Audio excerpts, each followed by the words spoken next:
welcome to everyone.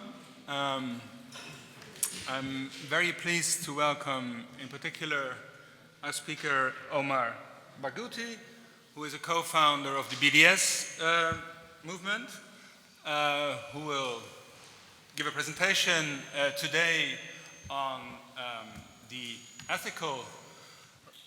question of ethical responsibility of academics for complicity in injustices done to Palestinians. And I'm also very pleased to welcome back home, if you like, Revital Madar, who is a Marie Curie Fellow at the UI, who will be the discussant today. So there will be a presentation by Omar, then a discussion, Revital will be discussant, and just to announce that there will be ample time, almost as much as you like, if you like, for Q&A afterwards. Okay, so I pass the floor to you, Omar. Can you hear me well? Yes, okay. So the title of my talk is Just Academics, ? The ethical responsibility of academics to end complicity in denying justice for Palestinians. We're just academics. We don't engage in politics. Some scholars argue when faced with demands for taking a stand on the US-Israeli genocide against 2.3 million Palestinians in the illegally occupied and besieged Gaza Strip, ongoing for more than a year now. As I shall explain, this refrain, this semblance of an excuse for inaction in the face of the crime of crimes, is not only premised on a false dichotomy between the political and the scholarly, but is also ethically and legally untenable. A few weeks ago, the UN General Assembly made history. For the first time ever, it not only overwhelmingly affirmed the International Court of Justice's ruling in July that called out Israel's apartheid regime and affirmed its entire presence in the occupied Palestinian territory, including East Jerusalem, is illegal. The UNGA also, for the first time in 42 years, called for sanctions to end Israel's illegal occupation. Armed, funded, and shielded from accountability by the colonial West, led by the US, Israel is displaying an unprecedented level of perceived invincibility, or what the UN Secretary General calls total impunity. It has not only exterminated tens of thousands of Palestinians in Gaza, and in a few weeks massacred over 2,000 in Lebanon, it is simultaneously bulldozing the very tenets of international law. Never again is now, as progressive anti-Zionist Jewish groups have said. In a statement issued on the same day as the UNGA resolution, dozens of UN human rights experts said, quote, "The edifice of international law stands upon a knife's edge, with most states failing to take meaningful steps to comply with their international obligations reaffirmed in the ICJ ruling," end of quote.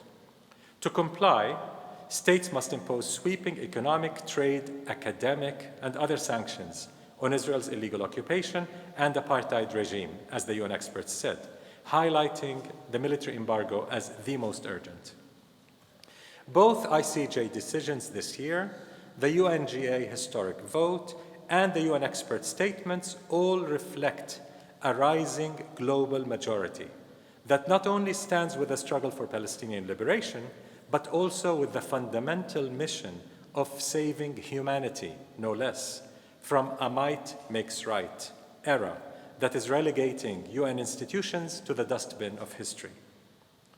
Palestinians have no illusions, however, that justice will shine on us from the ICJ or the UN, the latter being historically responsible for the 1947 to 1949 Nakba, the ethnic cleansing of the majority of indigenous Palestinians, and the establishment of Israel as a settler colony over most of the area of historic Palestine. We have international law on our side. We have the ethical high ground as an indigenous people resisting a depraved, genocidal system of oppression to achieve our rights. Ethics and the law are necessary in our and every other liberation struggle, but they're never sufficient. To dismantle a system of oppression, the oppressed invariably need power as well. People power, grassroots power, intersectional coalition power, solidarity power, media power, and so on. Unless stopped, Israel, with the deep complicity of the West, will become the model for the global security state, and the already flawed liberal democracy will disintegrate into what the Congolese-American sociologist Pierre van den Berg calls Herrenvolk democracy, democracy only for the masters, as Israel has always been, according to Israeli historian Ilan Pappé. Colonial powers that share with Israel what Naomi Klein calls a supremacist vision of safety and security for the few may then emulate this might makes right paradigm that Israel is experimenting to again exterminate or crush weaker nations and racialized communities that, in seeking justice, dare to defy systems of domination, exploitation, and oppression. As early as October 2023, days into Israel's genocidal attack in Gaza, Colombian President Gustavo Petro warned of, quote, the unprecedented rise of fascism, and therefore to the death of democracy and freedom. He said, Gaza is just the first experiment in considering us all disposable, end of quote. Giving us a taste of what such a dystopian future may look like, earlier this year, US Secretary of State Antony Blinken said, quote, if you're not at the table in the international system, you're going to be on the menu, end of quote. Not only Israel is on trial at the ICJ, the entire Western-dominated international legal system is also on trial. As international law scholar Mohsen Al-Attar puts it, quote, South Africa v. Israel will achieve what no anti-colonial movement ever could, a reckoning between international law and settler colonialism, starting with Euro-America's darling in the Levant, end of quote. The deep complicity of the colonial West and the genealogy of Israeli War Minister Yoav Gallant's depiction and treatment of Palestinians in Gaza as human animals can be traced to the centuries-old history of European and Euro-American dehumanization and colonial subjugation, even extermination of non-European nations. One lesson we have learned from that history is that physical erasure necessitates epistemic and cultural erasure.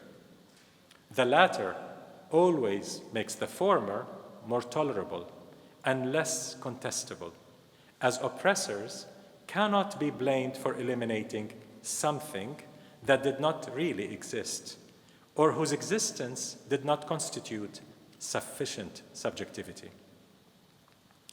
Addressing cultural erasure, the US-based Middle East Studies Association said in a recent statement, quote, Israel is engaging in cultural genocide against the Palestinian people with the active support of its American and European allies, end of quote. In fact, Israel's ongoing genocide, according to UN human rights experts, has included, quote, domicide, herbicide, scholasticide, medicide, cultural genocide, and more recently, ecocide. Another side of Israel's Western-enabled genocide that is not as sufficiently theorized or addressed is epistemicide. The entanglement of epistemic and cultural erasure with the physical elimination of the natives dates back arguably to the doctrine of discovery, which was rescinded only last year after providing justification for European colonialism and genocide for 5 centuries. This quintessential European doctrine, which constructed the rest of the world as a jungle, a terra nullius, treated indigenous peoples as inferior savages, or even as non-existent. The same logic was applied to millions of enslaved African people. The Western hegemonic establishment, including corporations, universities, the mainstream media, etc., is actively enabling Israel's genocide in the terra nullius of Palestine, and in parallel is trying to silence us, to deprive us of our agency, of our ability to articulate genocide, to resist genocide, to stop genocide. Suppression of freedom of expression, especially on campuses, would never be satisfied with erasing only the voices advocating for Palestinian freedom, though. This is a test ground, a laboratory of sorts, for developing mechanisms of heightened repression that can be eventually wielded to further suppress struggles for racial, indigenous, economic, social, and climate justice. The history of repression in Europe and in McCarthy-era United States attests to this. Despite the repression, and in response to Israel's systematic war on Palestinian education in particular, academic institutions and tens of thousands of academics are now also supporting the academic boycott of Israel. Israel has destroyed every single Palestinian university in Gaza and hundreds of schools, killing educators and students in shocking numbers, prompting the heads of 15 Palestinian universities to call for isolating Israeli universities worldwide over their indispensable role in serving Israel's regime of settler colonial oppression and apartheid, as they put it. This complicity, or partnership, if you will, of Israeli universities with the state takes many forms, including the development of weapon systems and military doctrines used in the commission of Israeli crimes and colonial oppression. They systematically provide the military intelligence establishment with indispensable research on archaeology, demography, geography, hydrology, psychology, philosophy, even ethics, among other disciplines. And they tolerate, those universities, even reward racist speech, theories, and bogus scientific research that dehumanizes the indigenous Palestinians. They literally deploy even the humanities in service of crimes against humanity. This complicity also includes the construction of campus facilities and dormitories in the occupied Palestinian territory, as Hebrew University has done in East Jerusalem, for instance. Israeli universities have for decades played an indispensable role as a pillar in the design, implementation, justification, and whitewash of Israel's system of oppression, as meticulously documented in the book Towers of Ivory and Steel by Israeli anthropologist Maya Wind. A salient example of this is Tel Aviv University's Institute for National Security Studies.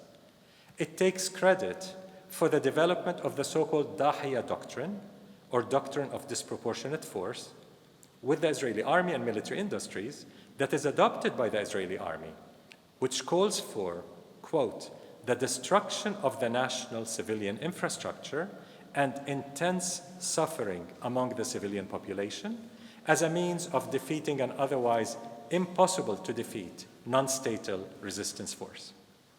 What we're seeing in Gaza, and to a lesser extent in the West Bank and Lebanon, manifests the Dahiya doctrine at work.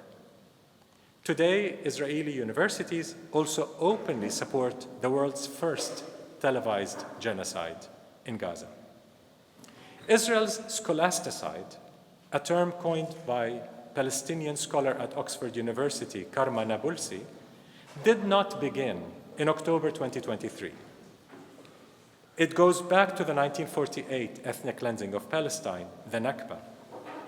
As an Israeli researcher's dissertation, for instance, reveals that during and immediately after the Nakba, tens of thousands of books stolen from Palestinian homes, schools, and libraries in Jerusalem, Jaffa, Haifa, Safad, and elsewhere were plundered and many of them destroyed by Zionist and later Israeli militias. In the few weeks of the Palestinian Intifada, or uprising, between 1987 and 1993, Israel shut down all Palestinian universities, some like Bir Zayt University, for several consecutive years. And then it shut down all 1,194 Palestinian schools in the occupied West Bank, including East Jerusalem, and in Gaza at the time. Next came the kindergartens that were shut down.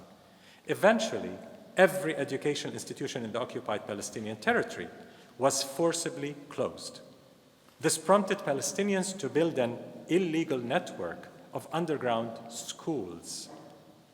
Israel's scholasticide is inseparable from its epistemicide against Palestinians. Based on all this complicity, the Palestinian Campaign for the Academic and Cultural Boycott of Israel, a key part of the Palestinian-led BDS movement, has called since 2004 for the boycott of complicit Israeli universities. The Palestinian Federation of Unions of University Professors and Employees has always supported this call. BDS targets institutions, not individuals, and this is a key difference between the boycott that Palestinians are leading and the South African anti-apartheid boycott, which I was personally part of. Then we boycotted everyone and everything South African. In the Palestinian case, we boycott institutions, not individuals. BDS also targets complicity, not identity, and I'll get to that. Nothing in our academic boycott guidelines conflicts with academic freedom, in fact. A recent paper by prominent legal experts in Belgium at the University of Antwerp has shown that cutting ties with Israeli universities that are complicit in the state's war crimes, crimes against humanity or genocide, is not just legal, but legally mandatory as well. Complicity is absolutely incompatible with any notion of neutrality, as claimed by some university rectors and academics. The student-led uprising in solidarity with Palestine, including here in Florence, must be understood in this context. It's a sign of Palestine's South Africa moment, as the solidarity movement is reaching a tipping point in the struggle for Palestinian liberation. Aside from solidarity, there are two important factors that should motivate people of conscience, including in the scientific community, to stand against Israel's genocide and system of oppression. First, the Palestinian liberation struggle is intersectionally connected with struggles for racial, indigenous, economic, social, gender, and climate justice worldwide. Israel's regime of oppression, a model for much of the world's authoritarian rulers, harms not only Palestinians, after all, but also millions of others around the world. Israel today is a partner of fascist parties in the West, most of whom are anti-Semitic to the core. It's a partner of far-right regimes globally. It sells its military security technologies and colonial doctrines as battle-tested, of course on the bodies of Palestinians, Lebanese, and other Arabs. From the export of weaponized spyware technologies and its disinformation and election rigging services as a diplomacy tool, Israel has for decades been a culprit in not just illegal surveillance and influence in the West, but also in war crimes perpetrated by dictatorships worldwide.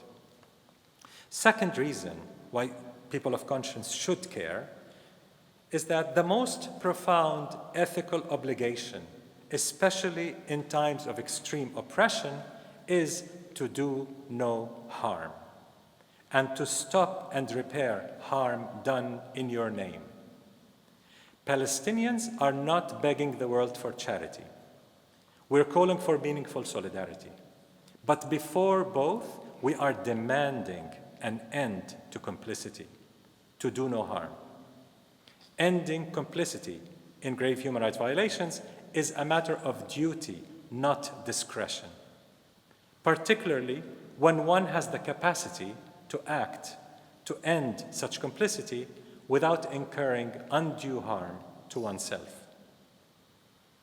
As the struggle that abolished South African apartheid has shown, ending state, corporate, and institutional complicity in Israel's system of oppression, especially through the non-violent tactics of BDS, is the most effective form of solidarity. In the words of Craig Mukhaibar, a former senior UN human rights official, the ICJ ruling makes BDS, quote, not only a moral imperative and constitutional and human right, but also an international legal obligation. So what is BDS, briefly? Launched in 2005, the nonviolent BDS movement is led by the largest coalition in Palestinian civil society.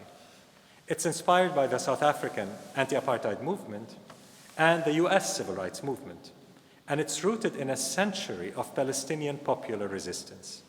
It aims at ending Israel's regime of occupation and apartheid and upholding the right of Palestinian refugees to return and receive reparations. Anchored in the Universal Declaration of Human Rights, the BDS movement categorically opposes all forms of racism, including anti-Palestinian racism, Islamophobia, and anti-Semitism. A 2022 poll shows that 16% of all Jewish Americans support BDS, for example, with the percentage rising sharply for those under 40. They understand that there's nothing Jewish about Israel's siege, ethnic cleansing, massacres, land theft, occupation, apartheid, or genocide. And therefore, there's nothing anti-Jewish in supporting BDS to end these crimes and systems of injustice. The role of anti-Zionist Jewish Israelis in the BDS movement has been very substantial and very appreciated. Over the last 19 years, the BDS movement has built a massive network worldwide, supported by trade unions, farmers' coalitions, as well as racial, social, climate, and gender justice movements, together representing tens of millions. BDS has played a significant role in the divestment of giant sovereign funds in Norway, Luxembourg, the Netherlands, even the Netherlands, and New Zealand and elsewhere from complicit companies and banks. It has made large multinationals such as Veolia, Orange, G4S, CRH, Pillsbury end complicity in Israel's crimes. Mainstream churches in South Africa and the US have endorsed BDS or divested from complicit institutions and companies and banks. The academic, cultural, and sports boycotts of Israel, which target institutions, have spread across the world. Norway's pension fund, the world's largest sovereign fund, has divested its entire $500 million worth of Israel bonds, as have the US-based United Methodist Church and Presbyterian Church USA. Intel has frozen its planned $25 billion investment with a B in Israel, and Israeli high-tech is nosediving. Two major Japanese firms, Nippon Aircraft Supply and Itochu Corporation, have ended relations with Israel's largest private arms manufacturer, Elbit Systems. McDonald's has recently admitted the significant impact of BDS against it. City councils, especially in Europe and Latin America, have taken decisive measures against Israeli apartheid and companies involved in it, some adopting ethical procurement policies. Dock workers' unions in Belgium, Catalonia, California, Italy, Greece, Turkey, and elsewhere have taken actions against Israeli ships or ships carrying arms for Israel's genocide. Many universities have cut back their academic and/or financial complicity with Israel, while tens of thousands of academics and artists today support BDS. In light of Israel's ongoing genocide and the repeated ICJ rulings and UN resolutions, what are the BDS priorities in the academic realm? First, challenging business as usual with Israel and its complicit universities, including through peaceful disruptions, encampments, sit-ins, walkouts, occupations, etc. Second, enacting academic boycotts of Israel and its complicit institutions. Third, divesting university and trade union funds of companies that are complicit in Israel's grave human rights violations and excluding those companies from tenders and contracts. Fourth, organizing strategic and intersectional campaigns to pressure investment and pension funds and institutions such as universities and city councils to adopt what we call ethical procurement policies and ethical investment policies that exclude companies implicated in grave human rights violations anywhere. These guidelines can then be applied to preclude companies involved in specific Israeli genocide, apartheid, occupation, and so on. Fifth and last, supporting campaigns that pressure governments to adopt meaningful sanctions, especially a comprehensive military embargo on Israel, heeding the UN General Assembly resolution and the UN Human Rights Council resolution. To conclude, if you hate violence, end oppression. If you hate oppression, end complicity. If you love freedom, justice, dignity, and equality for all, irrespective of identity, as we do, mobilize pressure to end all complicity in Israel's 76-year-old regime of oppression, and to dismantle along with it the resilient structures and imaginaries of coloniality in the West. In this time of carnage, this is the most profound ethical obligation. Don't settle for being just academics. Strive instead to be just academics, scholars and humans who uphold in an ethically consistent manner the value of justice for all, freedom for all, equality for all, without exceptions. Thank you.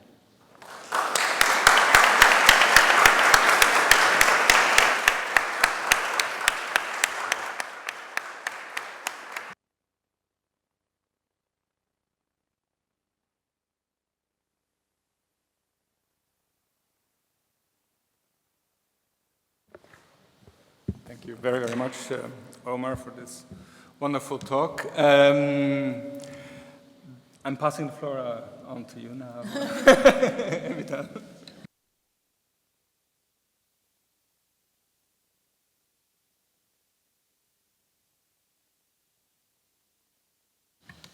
Okay. Somehow shut. Good afternoon, everyone. The last academic year clarified that we need to have a discussion, if not discussions, as a community about the BDS and how we see our role and responsibilities as members of an academic institution.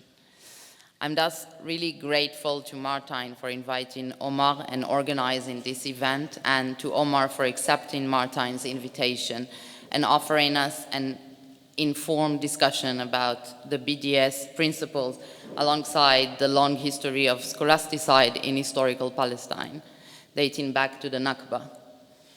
Lastly, I am grateful to the students' organization and encampment who refused to continue business as usual and who drafted demands that forced us to address difficult questions.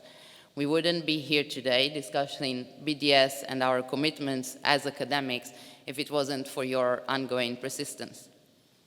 Now, I know that these acknowledgements may sound somewhat dramatic to some of you, but they are not. They are simply taking into consideration the ongoing attempts to silence any discussion on the BDS and to criminalize it while persecuting anyone who publicly supports it, because there is nothing more dangerous than a non-violent resistance.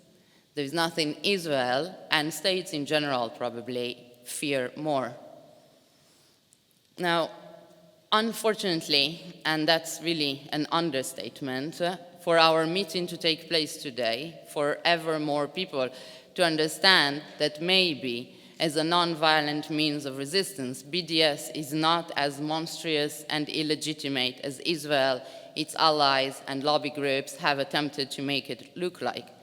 For it to become harder to block discussions on the BDS and to end the measures higher education institutions and its commitments can take in order to send a clear message to Israeli Jewish society and its allies, we had to reach the genocidal episode of Israel's settler colonial project that began the day after the Hamas deadly and debilitating attack on Israel.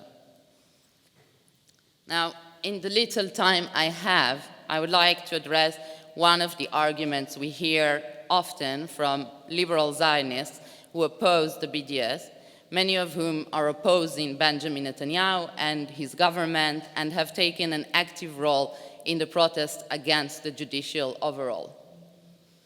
They claim that to boycott Israel, Israeli universities, which according to them are actually at the forefront of the struggle to maintain democracy and equal rights, is counterproductive because it de facto attacks the few dissident and progressive voices that still exist in Israeli Jewish society. I would like to argue on the contrary. There is no doubt that the application of the BDS guidelines would lead to Israeli higher education institutions working in isolation, having less access to funding and losing their prestige. However, in the long run, it is probably the only way to save these institutions from themselves, especially in the current moment, because the levels of persecution, collaboration, and moral corruption of Israeli higher education institutions in the last year have reached new levels.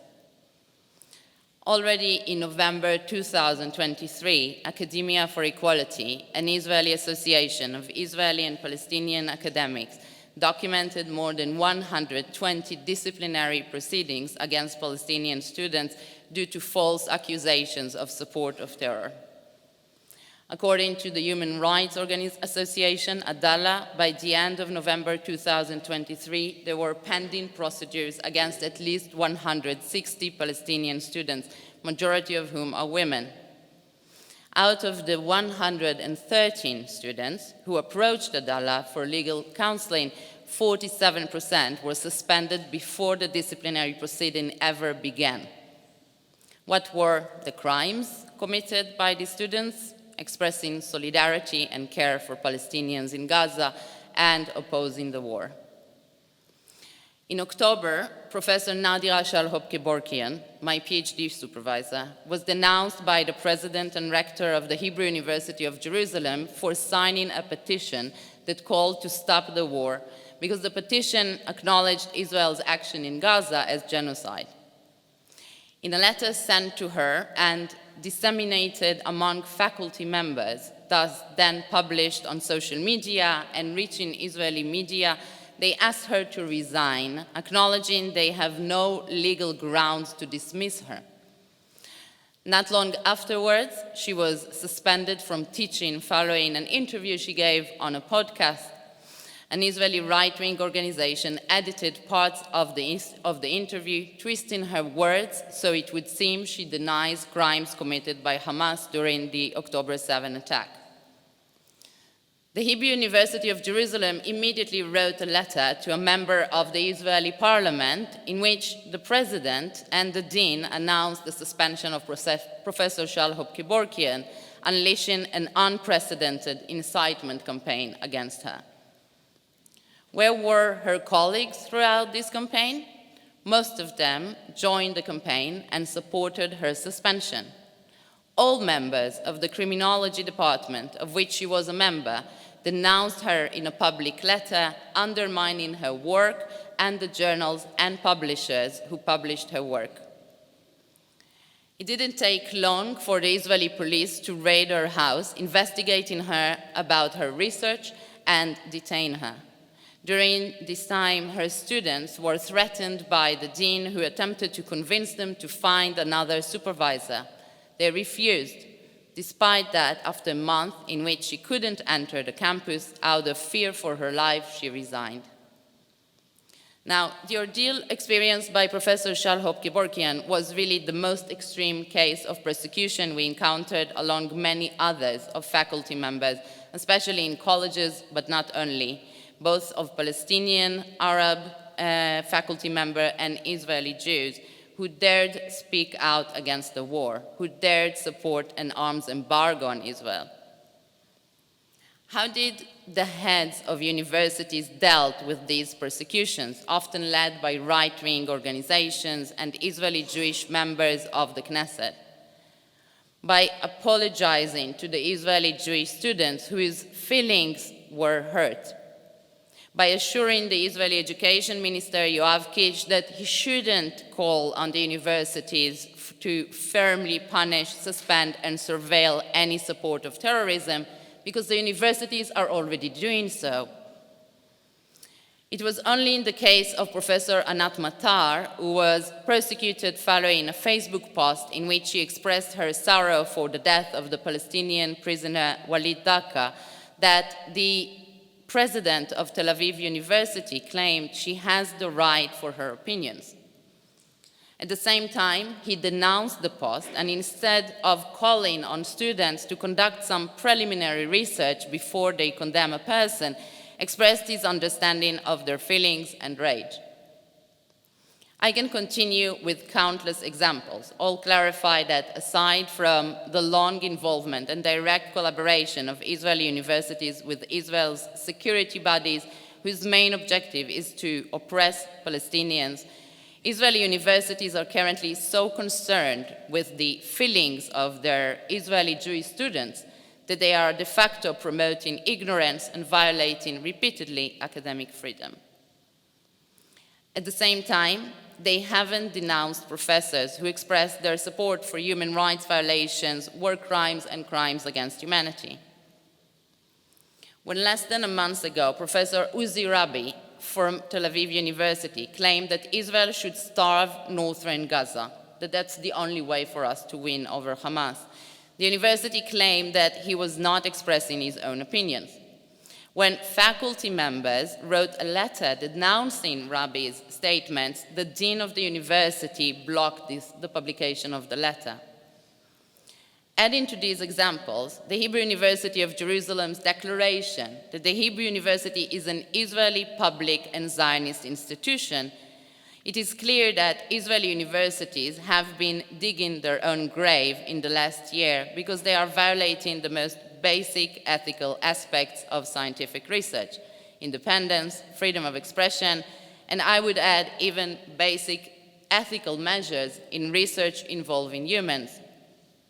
As part of my work on conflict-related sexual violence, I attended several conferences about sexual violence in the Hamas attack. To my surprise, researchers had no problem treating recorded investigations of Palestinians by the Israeli police as valid data. Now, I don't tend to be a fan of a narrow ethical academic code that reduces our role and responsibility as academics to guaranteeing the independence of our research. Yet, and although similar examples to those I shared could be found in abundance prior to October 7th, Israeli universities are violating even the most basic academic principles with near impunity. In this state of affairs, it is in their interest that we will put an end to it, pushing them to acknowledge the ICJ's decision regarding the illegality of the Israeli occupation and distancing themselves from the Israeli state's policies through a clear separation between legitimate activities within Israel's internationally acknowledged borders and any other actions, be them research-related or economic, in the occupied Palestinian territories. Indeed, it will put them in direct confrontation not only with the current government, but with every future Zionist government, and most likely with majority of their student bodies. And not only in moments in which they fear that their funding is at risk. However, it will enable them to go through a process of democratization and confront attacks on Israeli academia from within. It wouldn't be the first time that Palestinians struggle in this sense. Struggles of Palestinians for freedom and democracy de facto push as well for the liberation and democratization of Israeli Jewish society, thus saving it from itself. And I just want to say a sentence really about the European context, because right-wing parties are controlling Europe more and more, and the EU, and they are attacking academia. So I think that if we really look at it beyond the moral aspects that Omar raised, we also have really an interest in going through the processes we need to go through in order to be ready at the moments that these attacks will become harder and harder and harder. And this day, unfortunately, I don't think it's so far away. Thank you.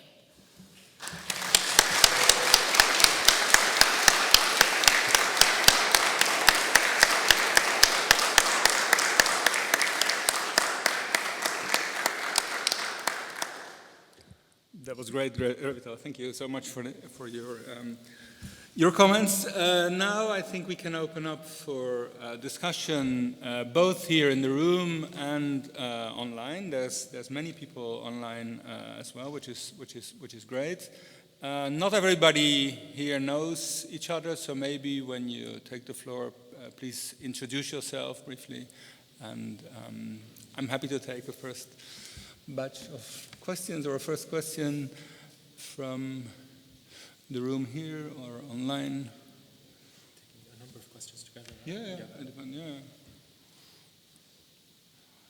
Questions, comments? They are shocked. Yes, we have Sarah now and online. Thank you for these very inspiring presentations. I've got a very practical question. So the notion of complicity is a pretty difficult one in international law. There's debates about the meaning of complicity and the notion of state responsibility. There are different understandings of complicity in international criminal law. There are different notions of complicity in international human rights law. Do you have a practical guideline for when people should consider a particular company complicit? Do you have a particular standard for assessing that you would recommend universities and others to use?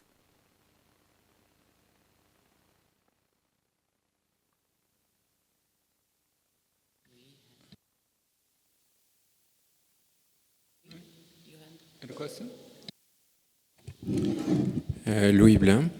I wonder if you could give us an overview of your own situation nowadays, Mr. Omar. How are you treated, not only here, worldwide, since last year, and how do you view BDS evolving in the near future?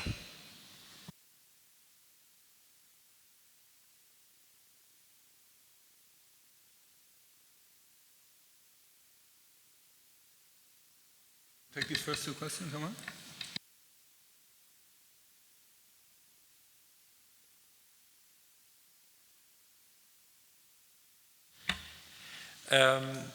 Yeah, Sarah, regarding your question, of course, you're absolutely right. There is no agreed upon universal definition of complicity in international law and criminal law and so on. As human rights defenders, our job is not to wait for a court or the UN to define exactly what complicity is. We take what exists, the body of work that exists, especially in the United Nations, and build on it and expand it. But at the same time, especially in the BDS movement, we have a golden rule, basically, trying to reach a balance between being ethical and strategic, which means if we are just ethical and not strategic, we can end up pontificating and lecturing about nice principles but do nothing on the ground. And if we're just strategic and pragmatic but not ethical, we can be easily co-opted and settle for something much less than our objectives. So in the BDS movement, we try to intersect both, to reconcile both, if you will. So to us, almost every single company on earth is complicit, one way or another, in human rights violations. Almost. In this savage capitalism that we live in, I doubt there are many maybe Ben & Jerry's is the best. But other than that, I mean, I really don't know many companies that are ethical, let's say. But we can't boycott all companies. That does not make sense. We do live in a capitalist world. We cannot boycott all companies. So we have to have reasonable criteria of complicity that allow us to be ethical, yet practical and strategic. In the BDS movement, for example, we have 4 criteria for selecting targets, BDS targets. We don't believe in those long lists of 200 companies to boycott, because who's going to boycott 200 companies? The three Che Guevaras in Florence? I mean, that's it. You won't get 1,000 people in Florence to boycott 200 companies. It's impossible. It doesn't work. So we have the 4 criteria are, first, level of complicity. That's obvious. The more complicit a company is, as in the company is involved in very serious war crimes, crimes against humanity, genocide, rather than a company involved in a one-off kind of violation, a company that has done something wrong, not a prolonged, systematic wrongdoing. So that's where we draw a distinction in the complicity level. A company that's selling arms to Israel is far, far, far worse than a company selling flowers to Israel. Both could be complicit, depending on the business, but clearly the arms company is 1,000 times more complicit, and so on. So the level of complicity. The second one is cross-movement interest and intersectionality. In other words, if there's a company violating only Palestinian rights versus a company violating Palestinian as well as other rights, black rights, women's rights, children, rights, any kinds of indigenous rights, other rights, we target the latter as better than the former because it allows us to connect struggles. For example, 10 days ago, we had a big campaign worldwide against Chevron, the oil company. It's an oil company, what's not to hate? I mean, it's an oil company, it's easy to target. But we did not target it only because it's the biggest company involved in Israel's claimed gas fields in the Mediterranean, and therefore playing a huge role in the Israeli economy during genocide. We targeted also on its climate devastation. So we had an intersection between climate justice movements and the Palestine Solidarity Movement, and it really went much beyond our immediate circles. So that's what I meant by intersectional interest. Third criterion is brand, media appeal, if you will. So if you have a Microsoft or Apple or Amazon or Google on the one hand, or XYZ company that no one has heard of, some obscure company, both are complicit, both have intersectional interest, we would target the bigger brand because that allows us to get media attention and therefore reach millions of more people. When we targeted Chevron, many, many, many people saw what we did. When we target Intel, McDonald's, millions and millions around the world see our social media and so on. And because the brand recognition is very important. The fourth and last criterion is potential for success. Here's where being strategic matters. We are human rights defenders and activists, but we're not idealists. We don't do this to feel good. We do it to achieve Palestinian rights. And our human capacity is our most precious asset. We can't waste it just to feel good. Oh, I went to this demonstration, I felt really great. Well, it's good, but that's not good enough. We need to achieve results. And by results, I mean ending complicity. State, corporate, institutional complicity. We want to end complicity because without ending complicity, Israel's regime of oppression continues. So can we succeed or not? A company like Google, we're targeting Google, but we don't call for boycotting Google because it's extremely difficult to boycott Google search. Extremely difficult. So we don't call for boycotting Google search. We call for divesting from Google, boycotting other services like cloud services of Google because there's a lot of competition, and so on and so forth.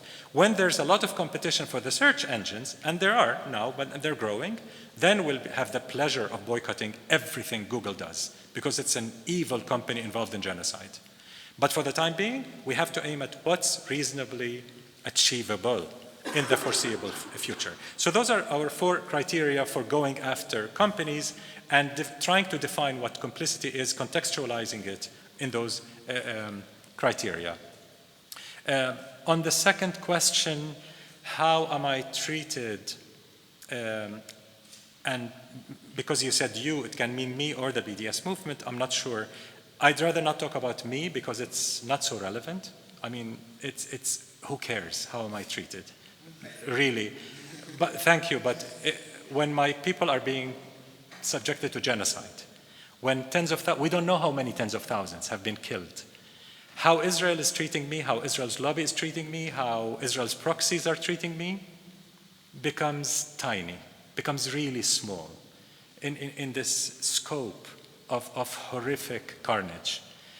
How the BDS movement is being treated, I can say very quickly. As Revital said, Israel and its lobby groups and its anti-Palestinian allies in the West do see BDS as extremely effective. They've been fighting it since 2014 specifically as a strategic threat. That's what the language Israel uses, strategic threat. And since 2015, 2016, Israel has said it's a strategic threat of the first order, which is a badge of honor for us to be a strategic threat. I mean, a non-violent movement being such a strategic threat, great.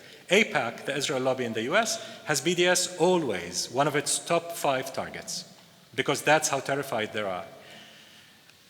It is a very effective movement. It's non-violent. It has a Palestinian consensus behind it. It is anti-racist. It has increasingly a very strong Jewish element in the West, especially in the US, where Jewish Voice for Peace and other very large anti-Zionist Jewish groups have joined BDS. It has a small but growing and very effective Jewish-Israeli element in it. It becomes really difficult for Israel to stick any label to us, not for lack of trying. They've tried every label on earth. They've tried repression. Israel adopted a several-tiered strategy for fighting BDS since 2014, and it was leaked actually in the Israeli media. Other than propaganda, Israel is second to none in propaganda. They used all the propaganda apparatus against BDS with all kinds of smears and attacks. Lawfare, legal warfare, basically taking us to court on every occasion, accusing a professor of all sorts of things and taking them to court. 99% they lose the court cases, but they don't care. They have a lot of resources. They don't care. But they want to have a chilling effect. They want to induce a chilling effect so that if they take me to court and it drags on for months, you learn a lesson not to support this thing because it's scary. You know, I'll get in trouble. So if I'm a professor who's not tenured, I'm a student in a precarious situation, I'd better stay away. It's too scary. That is the chilling effect. It has not worked, but that's what they tried, that's what they hope to achieve. With every court win, we saw that chilling effect. People get more interested in this movement that Israel and its entire lobby is after. They also use their intelligence services, as was leaked in Haaretz at the time in February 2014. Israel has allocated massive human, not just financial resources for fighting BDS, including its military intelligence, Shabak, and Mossad at the time. They said, we will spy on this movement and sabotage it from within and without. This is all official that was leaked in the Israeli media. So they really are treating us as a huge enemy because it's very effective. Now, I can go on about the impact. I mentioned just a few examples, but the key point is that we're going quite rapidly, much faster than expected, from the B and D to the S, the beginning of targeted lawful sanctions. And that's the only sanctions we approve. We don't approve blanket sanctions. It has to be targeted and lawful. So we are impacting states, not just companies, not just institutions. We're beginning to impact some states that have taken decisions against Israeli apartheid. So I'll leave it at that, maybe. Okay. There were 2 and now 3 questions. One here, there, and then there's the third one. In that order, please. Hi, 2 brief questions, kind of continuing, I guess, on the practicalities of university practice. I guess one's more for Rev and one's more for Omar. EUI, I don't like to navel gaze about EUI, but I guess in some sense that's what we're here to do, is reflect the institutions. I'm wondering, Rev, how you feel about the kind of limited, the resistance to organizing events like this at EUI says about the kind of limited geographical, spatial imaginary of Europe in the institution as kind of the contemporary EU, rather than its present or past colonial entanglements, and how that may be destabilized. And I'm wondering, Omar, about the horizons of one of the things, I guess, that was very striking about the resistance to the university campus protests in the US is the point that met most resistance almost was the divestment movement, which in some ways you'd think would be the most legible within the logic of American financial capitalism. You're free not to invest. you're free to invest in something, you're free to move your money. That's the kind of foundational market logic. So I'm wondering why you think what you've seen about this current moment's resistance to BDS and the logics of BDS is maybe revealing about the contradictions of why there's such resistance to boycott when you think it would be the most logical and in certain kind of lexicons reasonable terrain of resistance.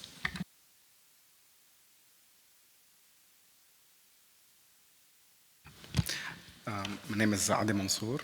My question to Omar, and first of all, thank you for the presentation and the amazing work that BDS does.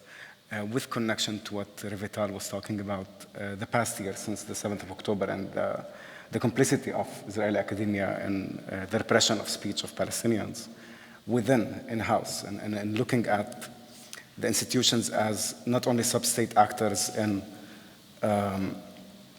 preventing free speech and basically practicing apartheid in the idea of free speech, but also in the idea or the right of higher education. Also looking at it in-house, as Revital mentioned, the Hebrew University declaring itself as a Zionist university, declaring the universities themselves not only as sub-state actors, but as institutions built on the idea of colonialism and apartheid. And my question is whether the BDS is considering within this year a shift from boycott of the institutions to individual boycott of individual academic persons and professors, and I will explain briefly why, because loads of professors were complicit during this year in the repression of free speech, some of which were judges in disciplinary tribunals in universities. Others testified in committees against students.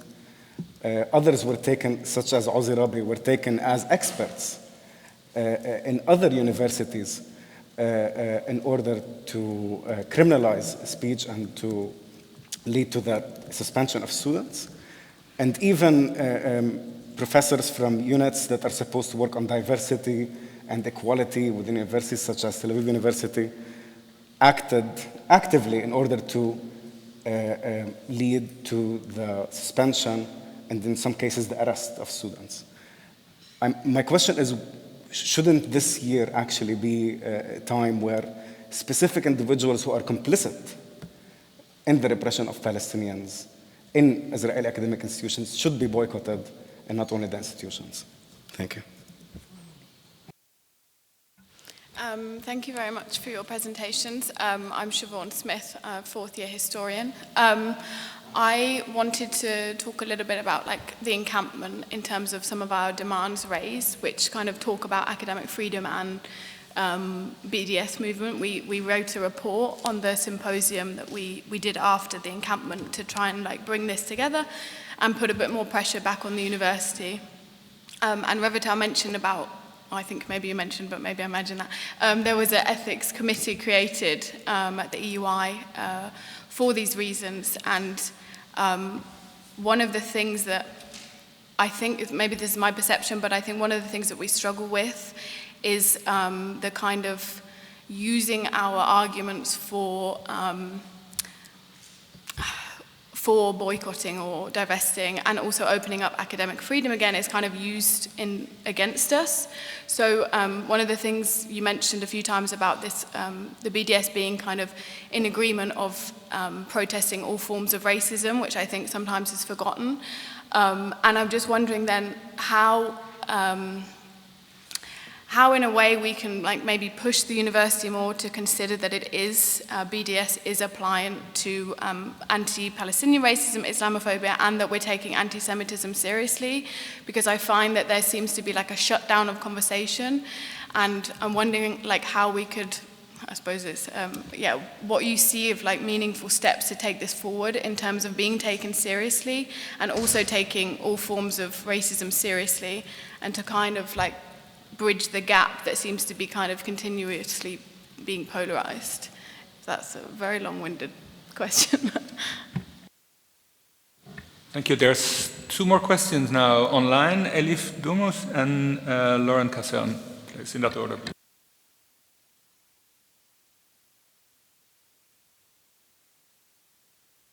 Elif?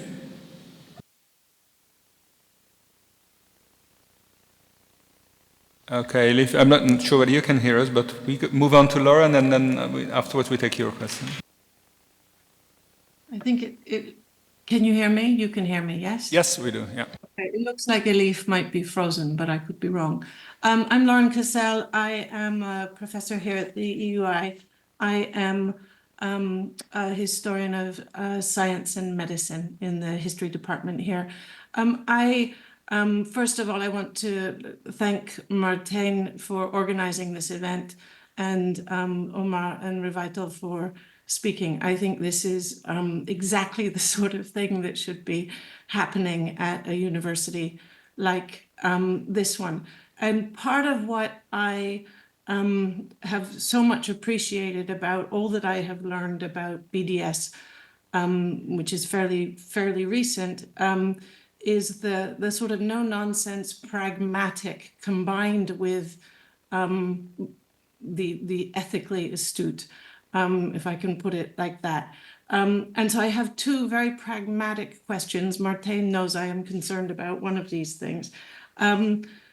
The first pragmatic question, and I think the researchers and the members of the EUI who've been asking questions have been hinting at some of this. Because I'm on Zoom, and I'm sorry about that, I have the text of the EUI's, the message from the president of the EUI over this summer in response to the demands from the people in the encampment in front of me. And in relation to BDS, it's quite a long response, but I wondered if I could share it. I can't, the chat is disabled, so I can't put it there, but I wondered if we could get a take on why this university, you can't explain why it hasn't signed up to BDS, but maybe you can respond to what it means to be speaking at an institution that has not signed up, but is actually using your work nonetheless. The key paragraph is the opening paragraph of the response. And do you mind if I read it, Martijn? Oh, please go ahead. Okay. The EUI will adopt a due diligence policy that, while not explicitly aligning with BDS, embraces its principles of conditioning institutional collaboration, financial and otherwise, on adherence to international law and respect for human rights. Furthermore, the policy will enshrine the principles of financial transparency and clarity regarding relationships with other organizations and institutions in the governance and functioning of the EUI. So that's one of my questions. I have another question, which I will come back to depending on how the discussion goes, but I think I've taken enough time for now. Thank you.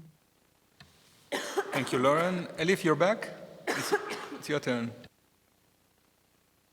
Thank you very much. My name is Elif Durmuş. I'm a postdoctoral researcher at Antwerp University. I made a couple of notes. I will be as quick and efficient as I can because this is an excellent event and I don't want to take too much time. First of all, very briefly, I wanted to say that I was very happy to hear Omar Barghouti mentioning the legal brief that my colleagues at Antwerp University wrote. One of its authors, Koen de Feiter, our former dean, recently passed away, but he was a champion and he was an ally. We will miss him very much, but we're continuing his work. Just as a tiny update, at Antwerp, our ethics commission did give a negative advice on collaboration with Hebrew University, but the rector, the former rector, just dismissed it and said he did his own homework and realized Hebrew University was not complicit because he called the rector and he explained, and the Hebrew University said nothing was going on there, so now we're still collaborating with them. My comments now. First, I'm an international lawyer myself, and I wanted to say that we need to be aware of how international law, legal and human rights concepts, and any other concepts are socially constructed, academically constructed. So we should be aware of how much we are part of this construction ongoing right now and the development of these concepts. And the lack of universally accepted rigid definitions of complicity is perhaps an opportunity for us to help shape these and not leave the arena to others only. So I would like to invite all fellow international law scholars, human rights scholars, and anyone else who is working on related topics or any topic that you find has a relevance here, to also use some of your resources as an academic in your research time, in your writing time, to help shape these concepts. And I don't think this reflects bias. I think this reflects our simply awareness of looking out of the windows of the ivory tower and being aware of what's going on in the world, and simply having these concepts be responsive to the needs of society, which is something that lawyers are supposed to do.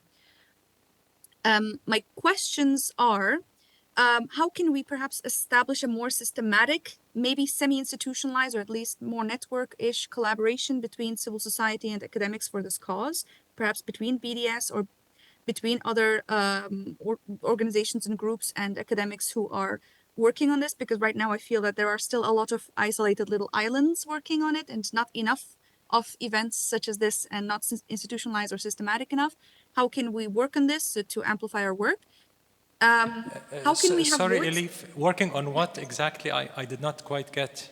Working, you said working on this, you mean the definition of complicity, or No, what? no. When I say this, I mean specifically, I guess, the Palestinian cause, complicity with regards to the Palestinian cause, and the responsibilities of universities or BDS. I mean, there are so many aspects to this. I'm aware, but myself and colleagues at Antwerp University are doing currently work on the legal duties of universities, and I know my colleagues think that no one is reading their work, and that is just not true. And it is important that we work together and collaborate, be aware of each other. I wonder who else is doing things, and how we can be in a dialogue with also organizations such as BDS to make sure we are informed of each other, or what's going on and what are the strategies, so that we also channel our limited resources in good directions.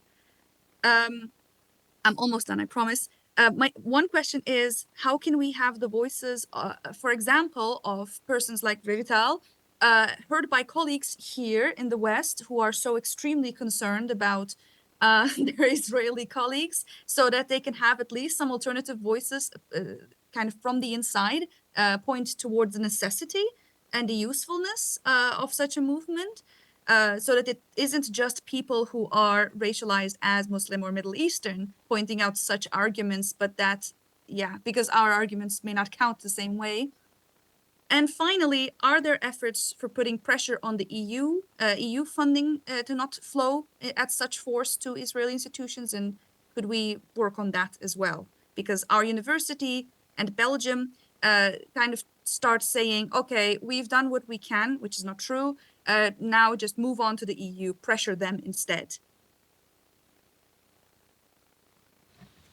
Thank you very much. Let's allow first, before I saw that Max also raised his hand, before Max asks a question, to allow the two speakers to respond. Who would like to go first? You were asked. To Alice, I'm not sure, was the question about resistance to organize these events at the EUI and the connection to the EU, if I put it in a title? I'm wondering about your experience of EUI organizing in Palestine vis-a-vis the kind of very limited spatial and geographical imaginary of what constitutes Europe at EUI, and why this kind of issue has been seen as irrelevant to EUI at times because it's somehow outside of what that bounded imaginary of Europe was. Okay. Well, the complicities of Europe. Yeah. I think it's a bit of a difficult moment to answer this question, because there are so many things going on at the university with the new president, with the students' demand. So I think it's really, I consider it a very exciting moment to be here, with the hope that the things I hope for will take place. But in general, I think I've been on and off at the EUI for more than 2 years now. It's like, I think until the last year, when Palestine became of interest to more people, then the sense was simply that I can do whatever I want here. No one will ever prevent me from organizing an event, but these events wouldn't be considered as important or relevant or at the core of what interests the university. So it's a bit of a strange balance. It's like, you do you, but we don't know. I mean, we don't feel it's part. But I feel really the last year it's very different, and I know I sound a bit like a commercial for the EUI, but I do feel there are many colleagues who are really open to learning and with whom I am in conversation and are taking active part in having more discussions about Palestine, and also of having more discussions just in general about really what Europe means and how we understand Europe and who we would like to study as part of Europe or in relation to Europe. So yes, but that's again my individual experience. I don't know how valid it is. I just want to say something about the networks and EU pressure. I feel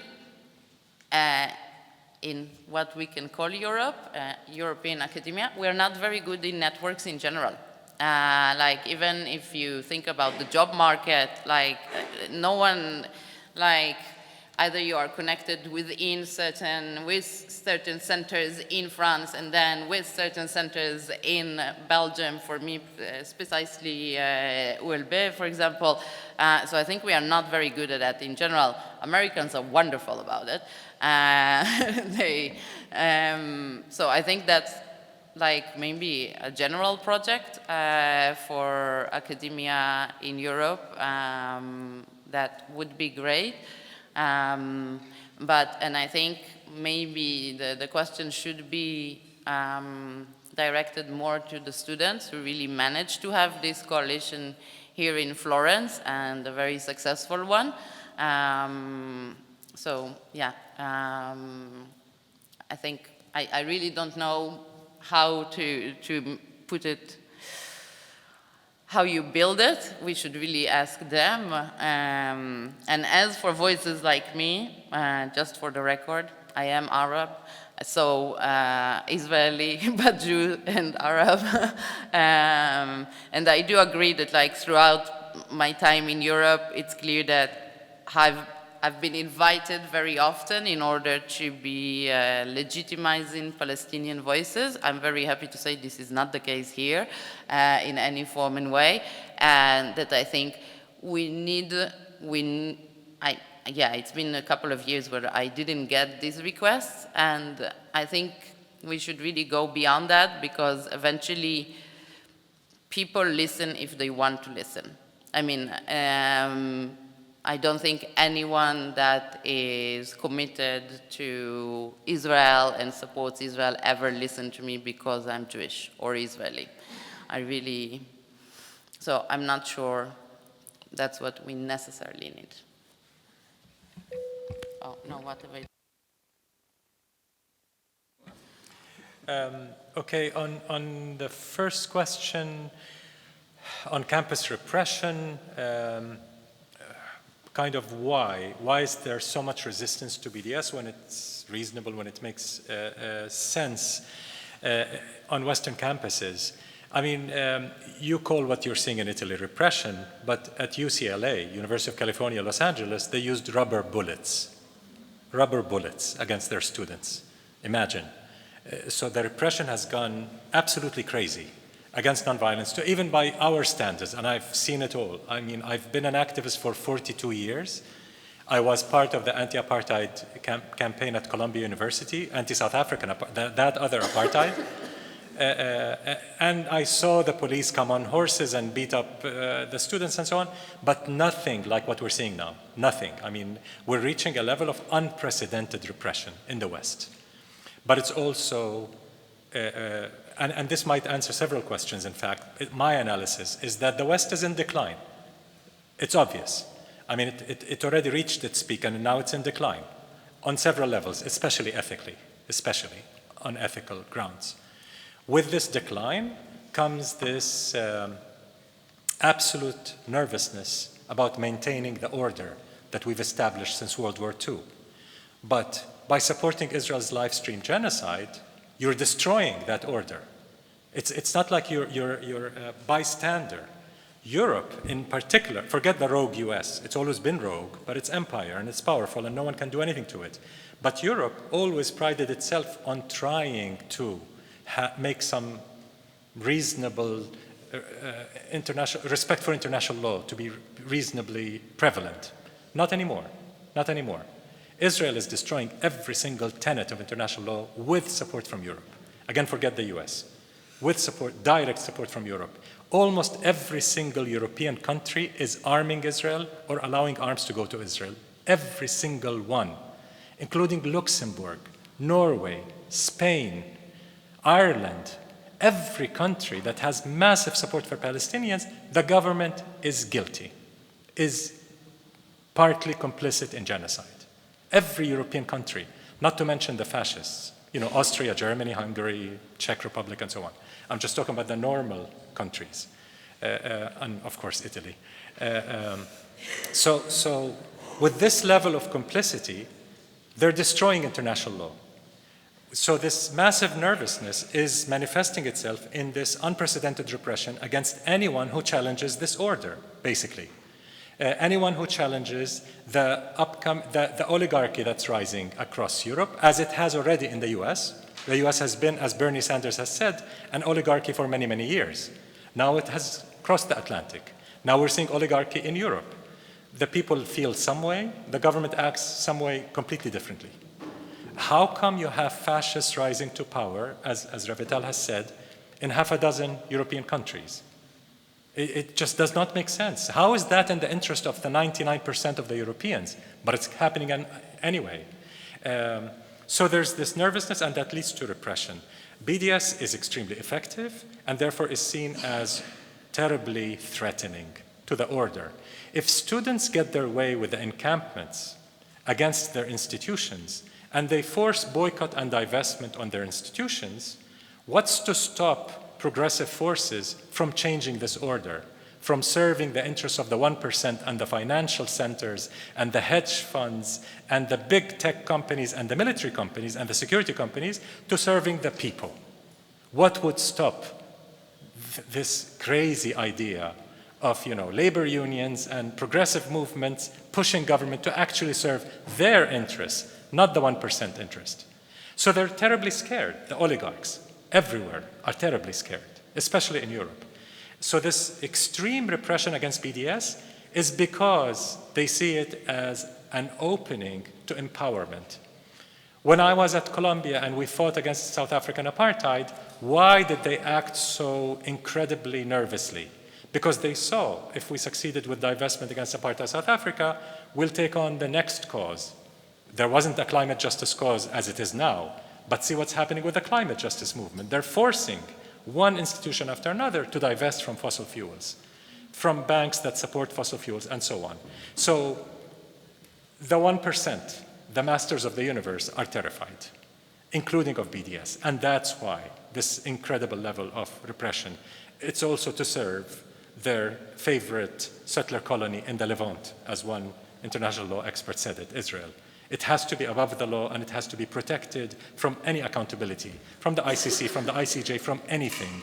It has to continue doing our bidding as the 1%, because we want to teach you all what happens if you defy the system of subjugation that we've imposed. So Israel is really the experiment, as we've been saying, as President Gustavo Petro of Colombia is saying, and many others are saying. In thinking about boycotting, repression against Palestinians in Israeli universities, your question was, is BDS considering targeting individuals who are deeply complicit in repression, in suppressing freedom of speech and academic freedom? Forget those. What about individuals that are playing a very important part in enabling genocide? Where academic freedom sounds like a real luxury. Genocide. You have Israeli professors who are deeply involved in dehumanizing Palestinians, in calling for genocide, in enabling genocide. One of them that I remember he had an interview with BBC, actually, BBC Arabic. His name is Kedar. You know him, Professor Kedar. A notoriously criminally racist professor who has racist theories. When the BBC journalist asked him about the statements like human animals, calling Palestinian human animals, as the Minister of Defense said, he said, this is a wrong statement. It hurts animals. It insults animals. Palestinians are beneath animals in Gaza, and they should be treated as... What do you do with that, professor? So forget those supporting suppression of academic freedom. You have people who are directly involved. In any court of law, if there was justice, this person should end up the rest of his life in prison for incitement to genocide in The Hague, if there were any justice in this world. But there is no justice, because the justice is for the powerful. So again, my whole equation, we need power to get to justice. So BDS, in those cases, does call for a boycott. If you read the guidelines, it's institutional, except in two cases. When an individual is not an individual, when they are representing their university, which is complicit, not affiliated. So an Israeli academic is not guilty just because they're an Israeli academic. But if they're a dean, a president, a vice chancellor of an Israeli university, they're not an individual. They're representatives of the university. So if they're invited to EUI, we would call for a complete boycott. They should not be platformed, because they're representing genocidal apartheid universities. That's one category. The second category is a common sense category, which is, if an Israeli professor is inciting to genocide, to apartheid, to war crimes, they definitely should not be platformed. They should not be allowed to set foot on any campus, just like any other bigot of any other nationality or ethnicity. So if you invite an American professor, and we were talking about that, and a week before coming to EUI, this American professor says, Jews or Arabs or blacks or women, take your pick, have half brains. They're not fully intelligent beings. I am sure EUI would not invite that person. They would cancel the invitation, right? Israelis should be treated the same. Not above, not below. The same consistent common sense standards. Bigots who are inciting to racial hatred, racial violence, war crimes, crimes against humanity, should not be platformed. I'm not saying bigots who are racist should not have the right to free speech. That's different. I'm saying incitement to war crimes, crimes against humanity, and genocide, which is a higher level of complicity. So in the case of repression of academic freedom, does that cross our red line in the BDS movement to call for boycotting a lecture by a professor because she supported suppressing academic freedom of Palestinian students at Hebrew University or Tel Aviv University? It's a tough question. I'm not sure. I'm not sure. Not because we don't care about academic freedom, we do. But does that trump the right to free speech? Is it better for humanity to hear people like that or to have them underground? Is it good to challenge them publicly or not? Does their speech lead to material conditions that make our lives less safe or not? And we were discussing that. If someone today in the United States says something anti-Jewish, the US, unlike Europe, has absolute freedom of expression. You can be anti-Jewish, anti-Arab, anti-Muslim, it's respected speech. Free speech applies across the board. You cannot incite to racial violence, though. You cannot, incitement to actual is taken as crossing a red line. But today, if you make an anti-Semitic comment in the US, will it have repercussions on Jewish communities in the US? Now, more than in the past, yes. With the Trump era and the rise of violent anti-Semitism, it might. But if you make an anti-Muslim comment, it would have 100 times more impact because Muslim community is much, much weaker and much, much more vulnerable in the US. And racism against Muslims is mainstream in the US, unlike anti-Semitism, which is not mainstream. It's still within the white supremacist circles, more or less. So it's also, it's a matter of power structure and how much power you have and the power dynamics. But in general, I don't know the answer to your question whether we would endorse suppressing freedom of expression of someone who supports suppression of freedom of expression, to put it that way. It's a gray area, which needs a lot of discussion, but it's not obvious to me that we should. On the demands of the encampment, the ethics committee was created on the B and the D, and you said, how can we make sure when we're talking to administrations and to the mainstream about the BDS movement's position against all forms of racism, including anti-Semitism. You said racism and anti-Semitism, and I always challenge that. There is no racism and anti-Semitism. Anti-Semitism is racism against Jews. It's not a separate category. Jews are not outside of history. They're part of humanity. So racism against Jews is racism against blacks, racism against Muslims, racism against any group is racism. With different variations, different histories, every racism is unique, but it's all racism. Once you put anti-Semitism outside the realm of racism, it exceptionalizes Jews. Exceptionalizing Jews is always serving anti-Semitism, always. Regardless if you say all Jews are geniuses or all Jews are idiots, it's the same. It's the same, it's anti-Semitic, because not all Jews are anything. There is no all Jews. They're not exceptional, they're human. So how can we make sure that BDS is known, its position against racism? Check the record. It's 19 years. The movement is not new. It's been around for 19 years. But if I sit with a rector, with an administration of a university, and I explain to them what's happening in Palestine, and they tell me, can you show us, prove to us how your movement is not anti-Semitic? I tell them, can you show me how you can be less colonial and racist? Because it's absolutely colonial and racist in the midst of genocide and scholasticide, where all Palestinian universities are destroyed, for the number one concern of a university administration in the West to be about anti-Semitism. How is that the most important issue on this table when there's a genocide happening? Do we count at all as humans? Does destroying our lives and universities and everything count? So this inherent racism, and I mentioned this at the event yesterday, is in the cultural DNA of the West. 500 years of colonialism have left their mark on the DNA of the West. The cultural DNA of the West is racist by definition. It's inherently racist and colonial. I see it every single day, in every single interaction with people in power. They're so racist without recognizing it. They consider themselves liberal and progressive and all sorts of things. And they vote for fascist parties because deep inside there's so much racism. And they need to check their racism every single day to get rid of it. Every single day.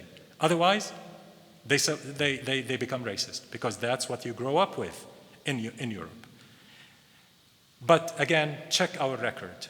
No, there is no one report that is credible that has ever managed to show any evidence of the BDS movement's anti-Semitism. Never. In 19 years, that says a lot. On the question by Lauren on the pragmatic and ethical issue, you said why the EUI has not signed up to BDS, and you've read that opening paragraph of the president of this institute, how it agrees to, the university agrees, the institute agrees to conditioning relations, whether with universities or with corporations, on adherence to international law and human rights. That's already a big step forward. In the BDS movement, being ethical and strategic means being incremental. We believe in incremental change. All revolutions believe in incremental change, actually. There is no jumping from A to Z. It always has to be gradual. In fact, there's 3 operational principles in BDS: context sensitivity, gradualness, and sustainability. Context sensitivity is obvious. There is no one size fits all. What applies in Japan does not work in Colombia. What applies in San Francisco might be different in even London, and so on. So we need to contextualize our work, our campaigns, to fit the political, social context. gradualness means we can't jump from A to Z. We have to go gradually and build momentum and build people power, because without power, we cannot achieve anything. We have the law, we have ethics, but we need power. So building power is by definition incremental. We cannot build power except incrementally. So what's the difference between being incremental and being reformist, as we were discussing? The main difference is that incrementalism maintains the goals. You don't drop your goals, you don't sell out your principles, but you accept gradual steps to reach those principles, to reach those objectives. Reformism, you change the end game, you change the goals, basically. You accept a modified sexism, a modified racism, a better settler colony, a nicer occupier. That's reformism, which we absolutely reject. So we stick to our objectives, but we understand that to get there, we need incremental steps. When the president of EUI, I have not read the letter, but just this opening is to me very encouraging. Why would I, a co-founder of BDS, say encouraging about a letter that says we will not stick to the BDS issues? Because it's not a dogma. BDS is not a dogma. And we are working in this continent that is becoming uglier by the year, in terms of ethics, in terms of repression, in terms of the collapse of liberal democracy, and so on.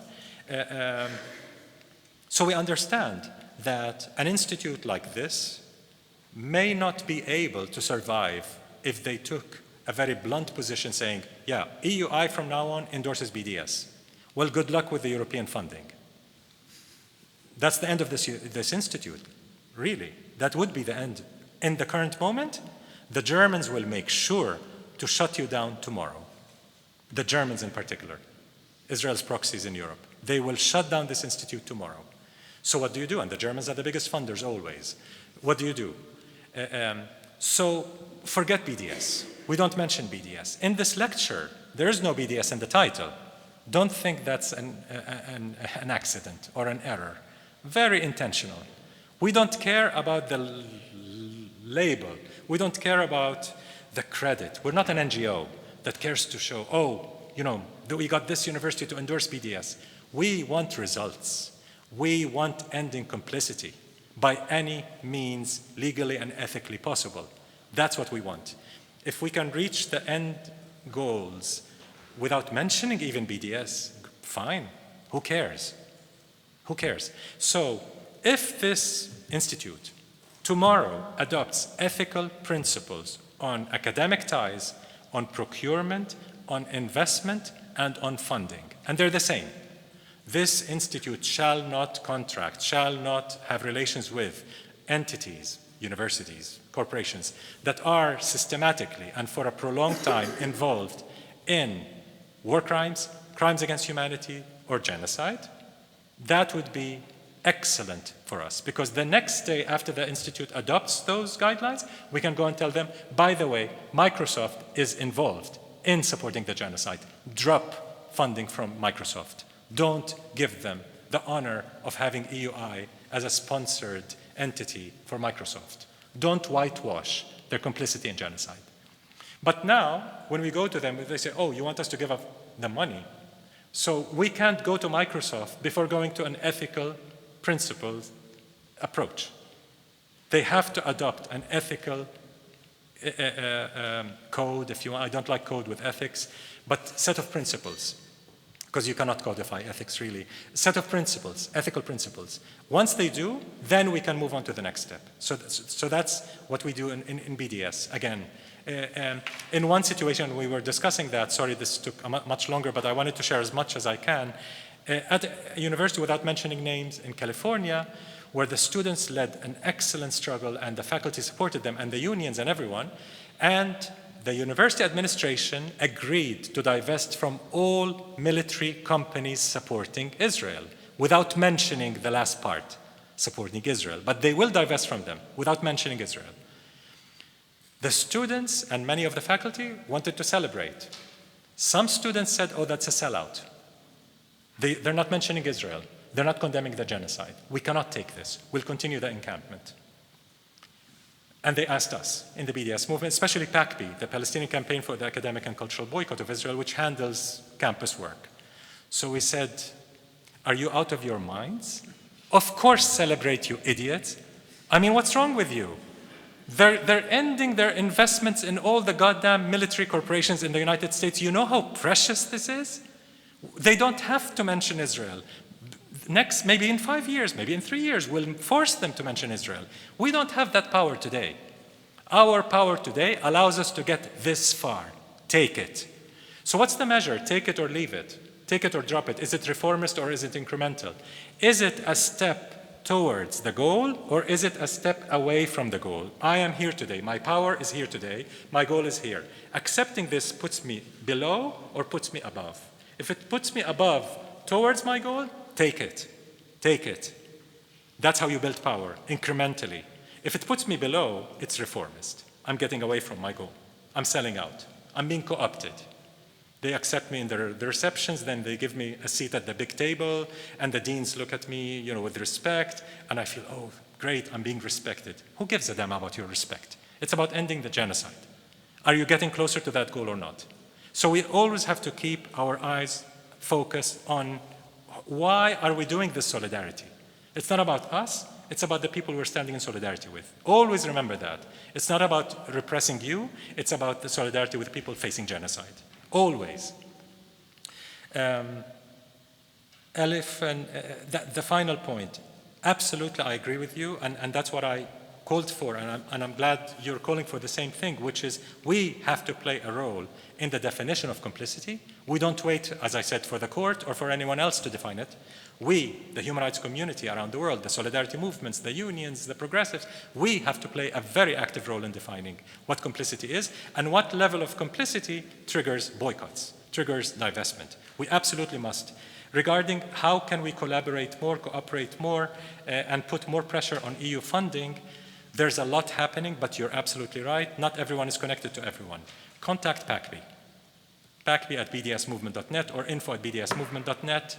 PACB connects networks from Indonesia to the US, from Sweden to South Africa. So we do coordinate a lot of networks. So please do join the already existing networks and strengthen it with your excellent insight.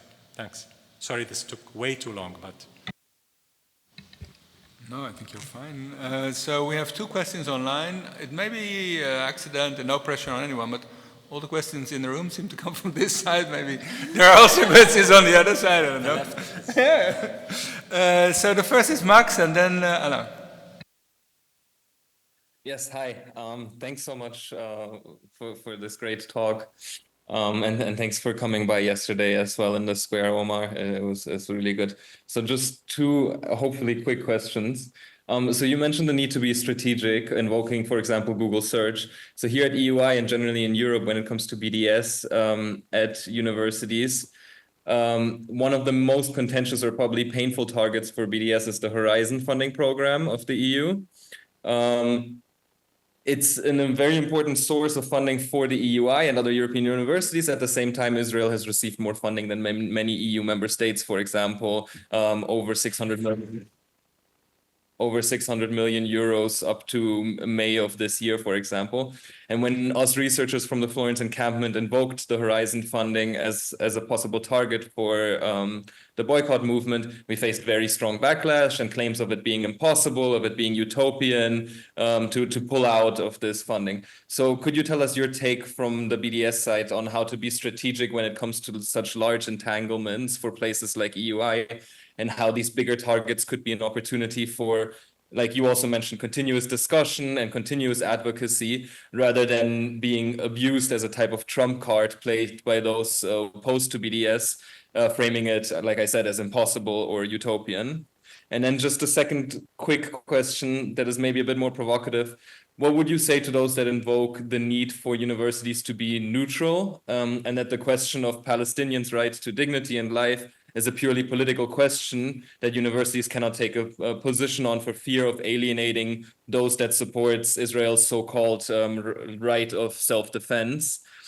So this invocation of things being within the realm of legitimate politics and freedom of speech has consistently been invoked to defend the racist and bigoted guest speakers, also here at EUI. And unfortunately, your example that you brought in the past 2 to 3 years, we have had people come to EUI that had made these statements, also not just about Palestinians. So unfortunately, they haven't been uninvited.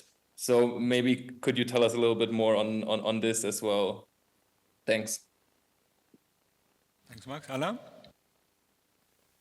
Yes, first, thank you so much, Martijn and Omar and Revital for making this event possible. My name is Alain Lempereur. I'm chair of Leadership and Negotiation at UI, and I'm also on leave as the conflict resolution chair at Brandeis University.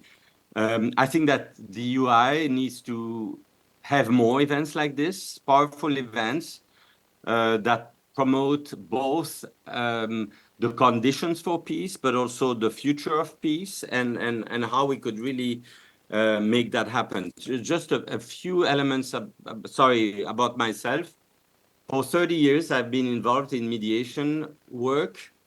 I was a facilitator in the Great Lakes region, where in total there were 6 million people in total, right, who were slaughtered, and of course it's always difficult to see who is committing what against whom, but at the end, the work is how do you make sure that both sides in the picture really work together to make a more peaceful transition, which is exactly what happened in South Africa, but also in some countries in the Great Lakes that suffered highly from divisive policies. So how do you do that?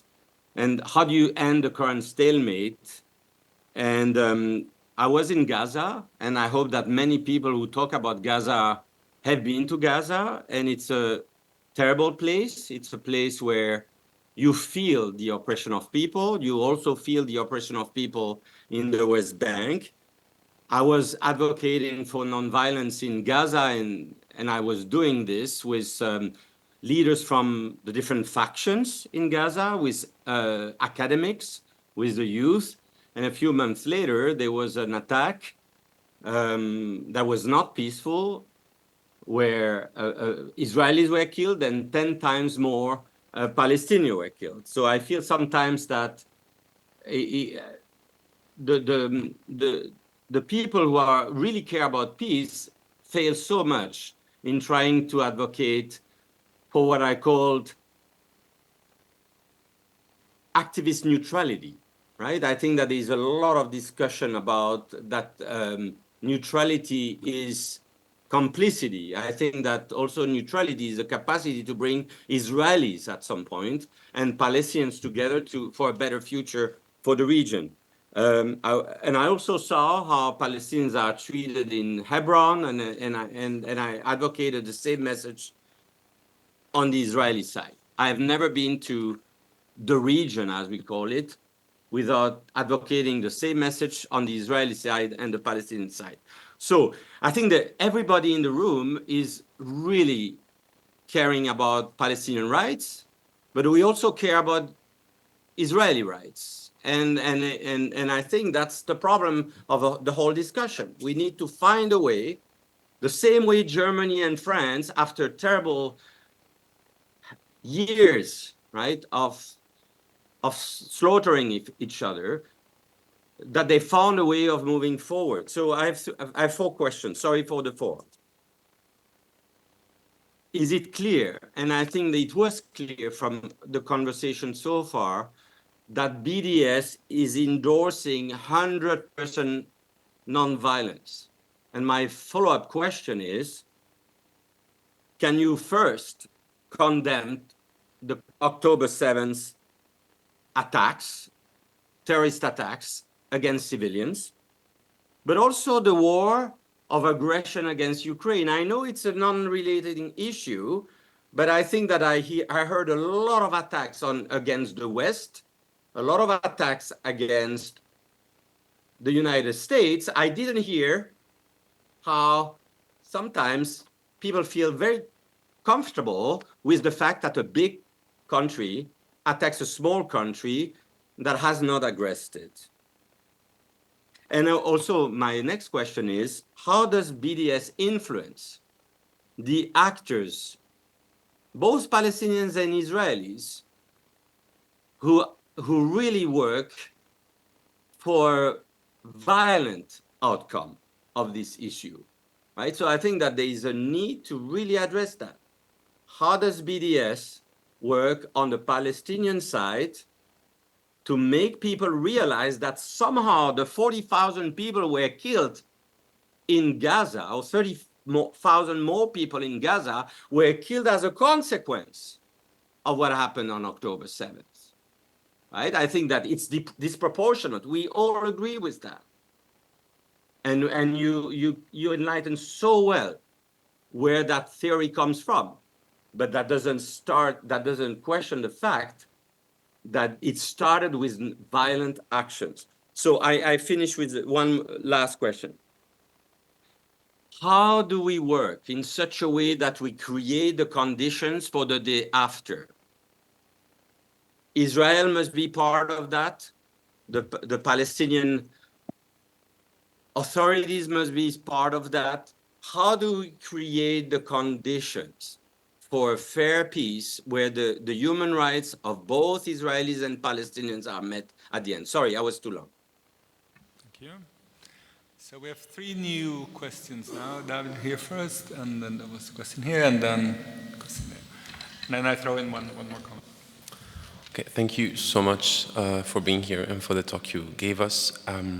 I think it's really refreshing and encouraging to finally plainly speak about this without having to find interstices to put ourselves into to say the right things.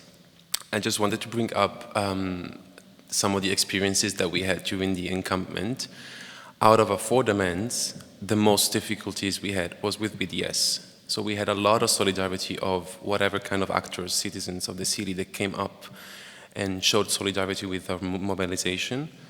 But regarding BDS, we had so many questions, so many doubts, so many resistances. I do have to say that it was quite easy to just introduce people to some kind of knowledge about what BDS is and why it's motivating, and people switch opinion quite quickly, but it still was the most resisted demand. And that was also the case in the university, or I should say universities, so the 3 that were mobilized in the square. And the feeling I've had since back in May is that we've built up a lot of bodies, discussion bodies, committees that are covering the action we're requiring with a lot of talks.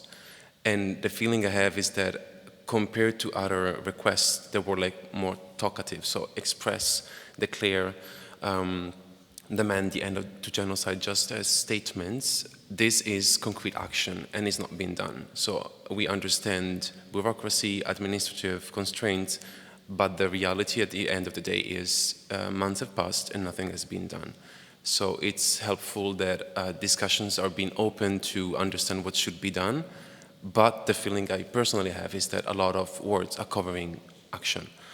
The kind of feeling that I got after realizing this is that there are 2 trends, and we were also discussing this yesterday night in the square, both a demand for depoliticization of the student body or as researcher body as we are here, and our disempowerment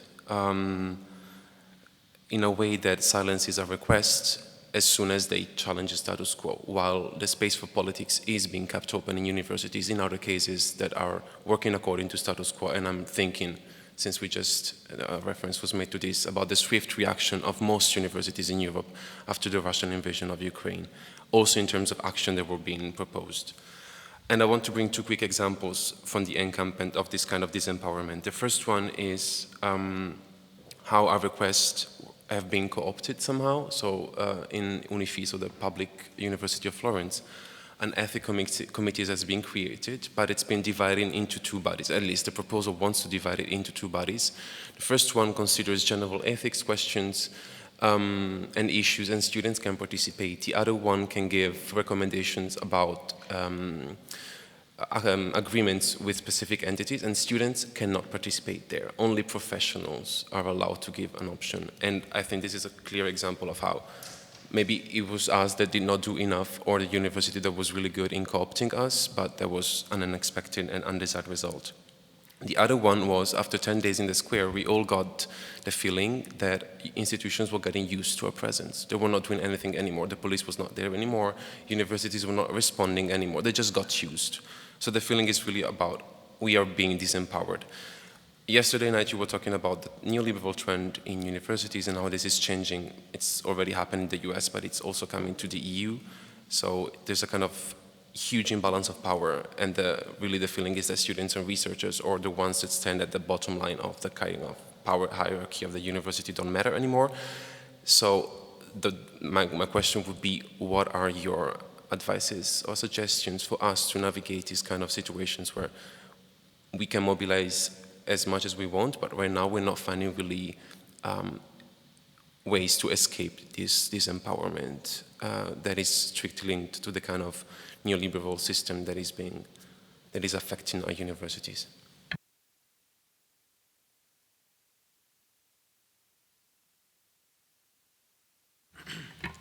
Hi, my name is Aris Bshara.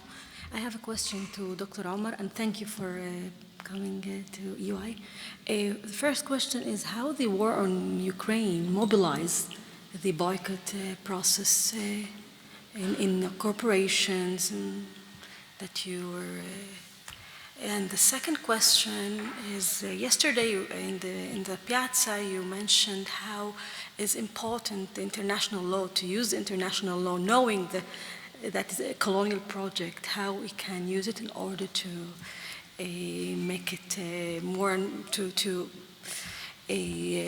helping the Palestinian cause. Can you please give us some practical advices, not only for the people, for students, also for scholars, because I feel that we are someone in sense of vacuum here, that we're trapped in some kind of imagining these international laws that are not irrelevant anymore. So how we can make it relevant and eventually educate the next future generations. And the third question is also about corporations. You were mentioning yesterday also how Germans justify their weapons and this weapon. And my question: how BDS deal with these justifications? Mainly because these justifications are the same justifications as World War II, when Germans actually did all what they did in the Holocaust, and we are hearing them back again right now. So how the BDS actually treated these justifications? Thank you.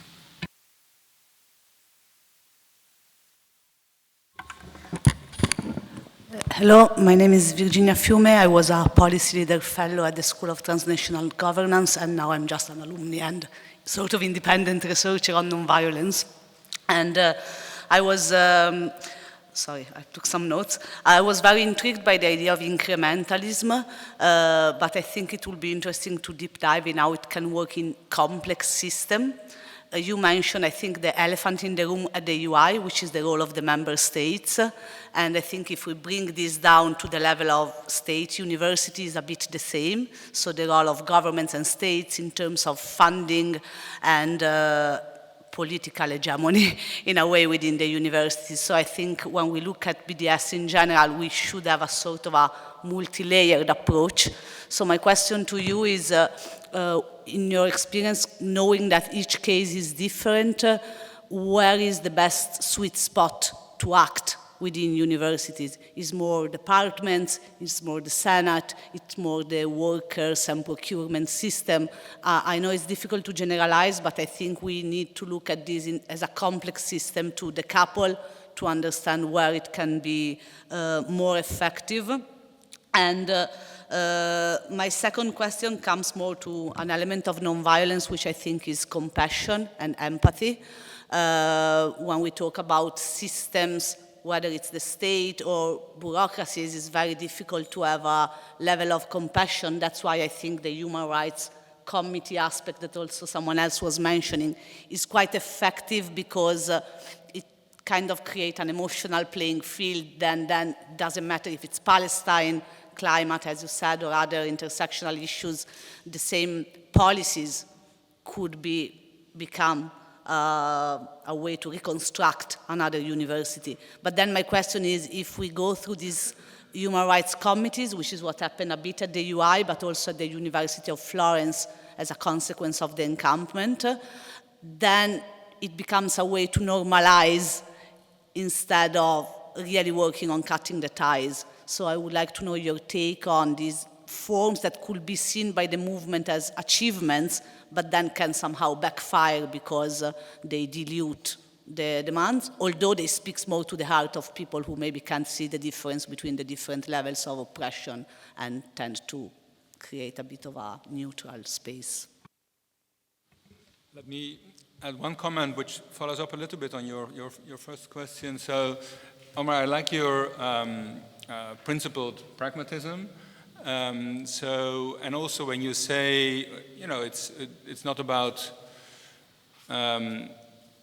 adopting for a university principles that are called BDS or that are targeting specifically Israel, then your reasoning is principled. It's not about that cover up that is actually against Israel. It's just a principled test that we want rules to apply that would apply to any country. And I think that is also really the way forward, also in an institution like this one. And I also like your pragmatic incrementalism, where we can actually sometimes benefit or buy into or occupy, if you like, some elements of the neoliberalization of universities. So the neoliberal university sees a lot of things in terms of risk assessment, right? So the universities are run by accountants, and so there are all sorts of risks.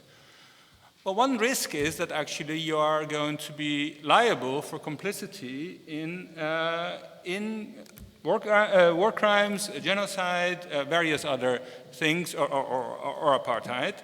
And so one thing a university then will need to do, apart from you may want to be actually do the right thing in ethical sense, but there's also the real risk of being at some point liable, right? And so that brings us, that's connected to the question that is being explored by the lawyers or the legal scholars in Antwerp, and also picking up on the point actually that Sarah made. Indeterminacy of the indeterminateness of international law on the question of complicity means that there's a potential risk, right? If it was a clear-cut formal rule, then you would be, then you would know what your risk was. If you are a more or less risk-averse university, you will want to be on the safe side and to make sure actually that you're not going to be complicit in any of those crimes. So that could actually be also a strategy, occupying, if you like, neoliberal reasonings within the universities. I was just wondering what you were thinking of that. I think we are also coming towards the end of the scheduled time, so if both of you would like to both respond and turn it into also a final comment, that would be great. I know, it would be easier for me then. Okay.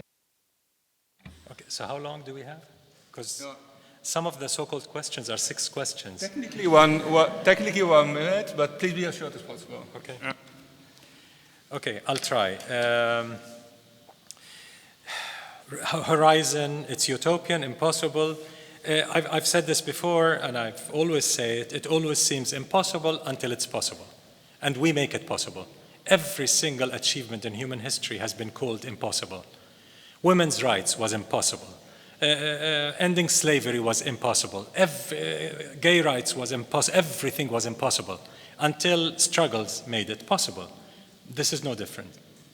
We will make it. Palestinian liberation will happen. It's a matter of time. It is possible. And solidarity will have played a role. And everyone who participated in every encampment, every solidarity action will take pride to have been on the right side of history. It's a matter of time. It's a matter of being strategic. It's not inevitable. It's not inevitable. It doesn't fall from the sky. We make it, our agency is the only thing that makes it inevitable. Neutrality. Two questions were about neutrality. Complicity is 100% absolutely, categorically incompatible with any claim to neutrality. If you sell knives to a serial killer, you can't say, I'm neutral between the killer and the killer's victims. You're selling them knives. You cannot claim neutrality. It's perverse to claim neutrality when you're complicit. The entire West is 100% complicit in Israel's genocide and underlying 76 years of settler colonial apartheid. This project was created by the West, is maintained by the West, is funded by the West, is shielded from accountability by the West. The West is entirely complicit. It cannot claim neutrality. It cannot claim. It's a silly joke to claim neutrality by any university that has academic ties to Israeli universities or has financial ties to companies that are involved in violations of human rights. That is not neutral. Being neutral between the slave master and the slave is perverse immorality. There is no neutrality. Slavery has to end, oppression has to end, period. There is no middle ground. On Israel's right to defend itself, it is really shocking how ignorant or mendacious European, again, forget Americans, European officials can be. The ICJ, since 2004, already 20 years ago, the ICJ, the World Court, the highest legal authority in the world, said Israel cannot claim the right to self-defense as stated in the UN Charter against people under its occupation. There is no right to self-defense when you're the oppressor against the oppressed people under your control. You cannot claim self-defense. It's absolutely false.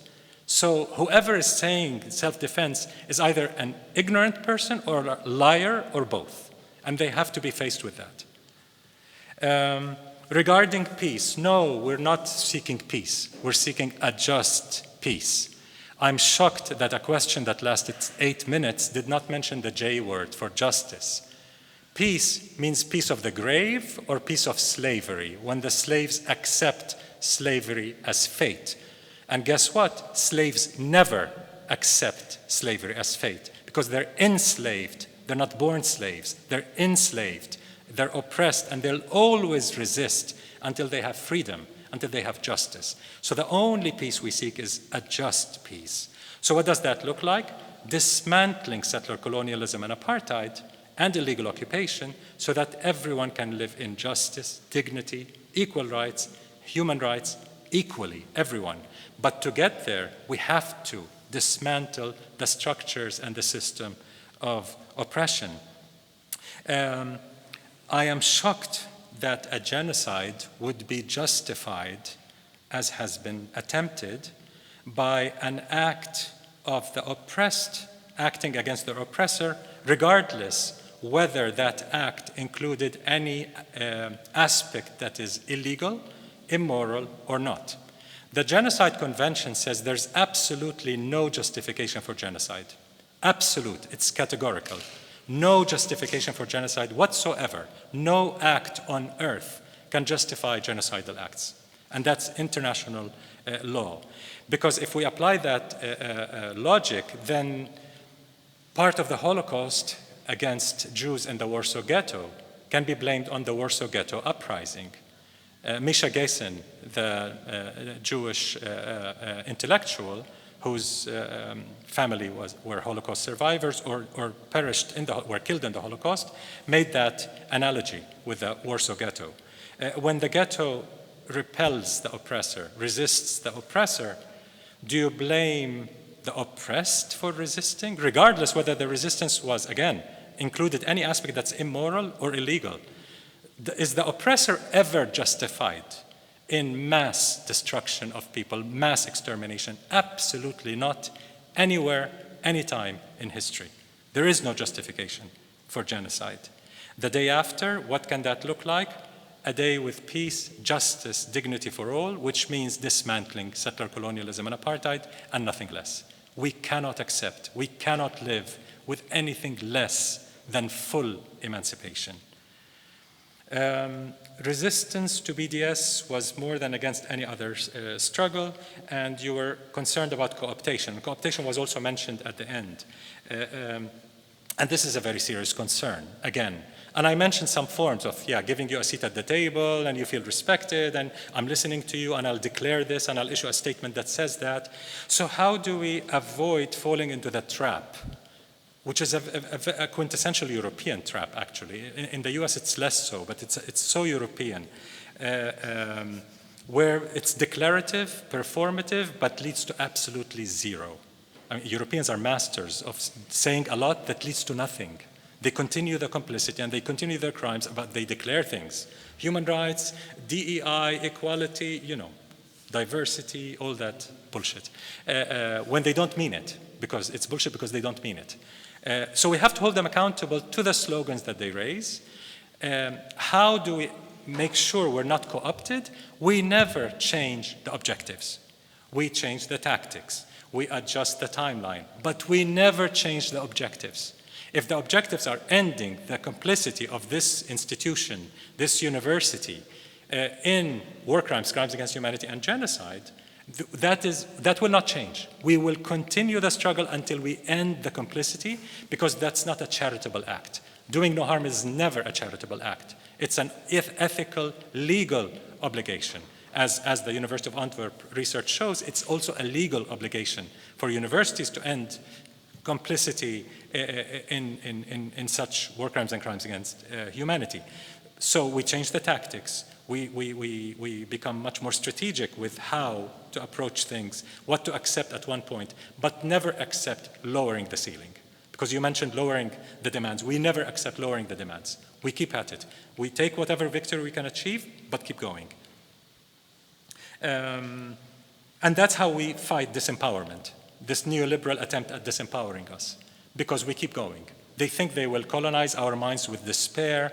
They will show us that they don't care whatever we do. They'll dismiss us as radical nuisance, but we keep going. And eventually, they do respond. Gandhi is claimed to have said, I'm not sure if he said it or not, but he's quoted so many times to have said, first they ignore you, then they laugh at you, then they fight you, and then you win. We're in the fighting part. They've ignored us for so long. We're in the fighting part, and we know we'll win. Ukraine was mentioned a couple of times. Ukraine is the epitome of Western colonial hypocrisy, whereby an aggression that was days old led to the most severe sanctions regime in history against any country. Maybe Iraq is comparable, against Russia, because it committed an act of aggression, which is illegal. And anyone who has read the BDS movement's position on Ukraine sees that we said it's an illegal invasion of a sovereign country. There's nothing to defend there. But what is indefensible, much more, is the Western hypocrisy. Days-old occupation. It was in February already, sanctions were imposed, February 2 years ago, 2022. Israel's 76 years, not days, of the worst crimes on earth in modern history do not qualify for sanctions. And forget sanctions, military embargoes, doing the right thing according to international law. So this hypocrisy is not just seen by Palestinians. Europe is becoming a laughing joke in the global south. When Europe pontificates about human rights, we, the majority of humanity, laugh. You are teaching us about human rights? Seriously? With what you're doing in Israel's genocide? So that's about Ukraine. It's obvious, but why aren't the same rules applied everywhere when it's not in the interests of Euro-America's favorite settler colony? So international law has to apply despite its colonial origins, because what's the alternative? The rule of the law of the jungle is the only alternative to the rule of law, international law. So as horribly articulated and interpreted international law might be, as horrible as its origins might be, it is the best hope we have if we appropriate it, if we work with it, if we push its interpretation. You asked for an example. When the BDS movement started talking about apartheid, we had no allies in the world that supported us, that Israel is an apartheid state. The A word was not allowed. I wouldn't be invited to a university if I was going to speak about apartheid. And they said, oh, Arabs sit with Jews at the tables in Tel Aviv. How can that be apartheid? You went to school at an Israeli university and you're Palestinian. How is that apartheid? Which is, again, this Western ignorance or feigning ignorance.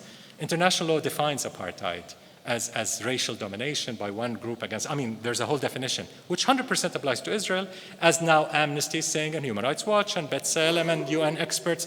So now, after 20 years of the BDS movement saying it, it's the norm. We've made it the norm. We take credit for making it the norm, that international law recognizes Israel, until the ICJ in July said Israel is in breach of the prohibition against racial segregation and apartheid, for the first time in history. So our collective action is what got the ICJ to recognize what apartheid is. That's how we work with international law. We don't take it as engraved in stone, and the colonial powers decide what to engrave in stone. We do the engraving. The last thing two last questions. I'm taking too long. Okay, where best to work, departments, unions, and so on, and the nonviolent compassion, human rights committees, how to make sure that achievements don't dilute our demands. I've addressed the issue of demands. But where to work, it's a very context-sensitive issue. There is no one formula. So in Europe, for example, most of Europe, unions are strong. I always keep saying in Europe, if you're not part of a union, join a union. If the union is terrible because it's led by this complicit or complacent person, well, take it back. Join it in droves and take it back. Take back your union. Don't allow the right wing to control the unions. We need those trade unions because they're still strong. Use your democracy while it lasts. Because with the fascists rising to power, it's not going to last much longer if you don't protect it. Seriously, in Europe, I'm talking. So I think unions are essential and intersectional coalitions are essential. This is not just about Palestine.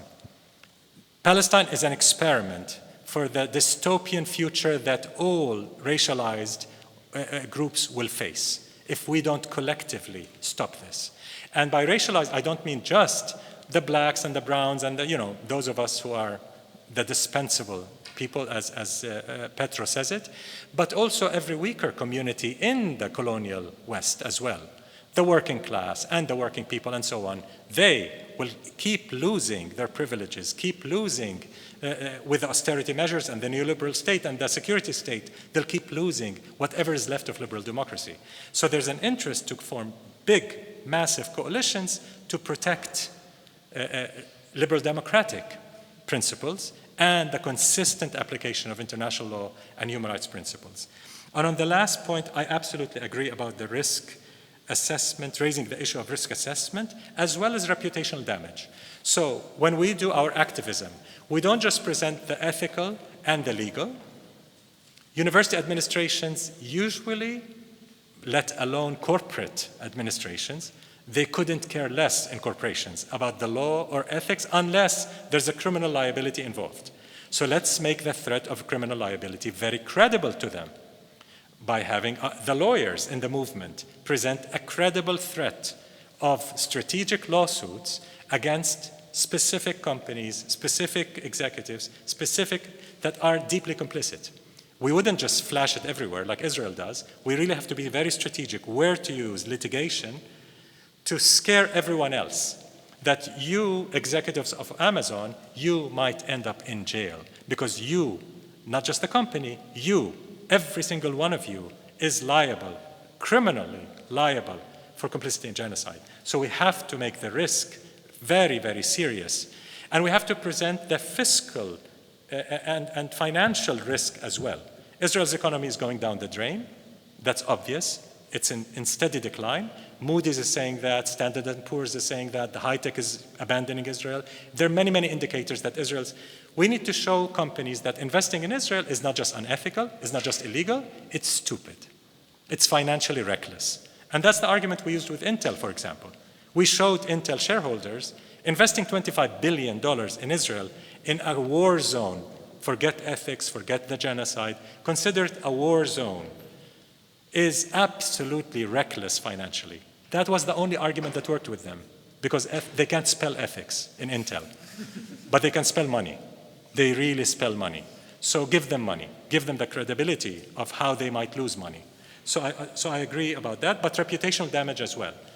BDS has brought down some of the biggest companies on earth through reputational damage by exposing them as as corporate criminals involved in serious crimes. That does matter to many, many companies. It should matter to many institutions as well.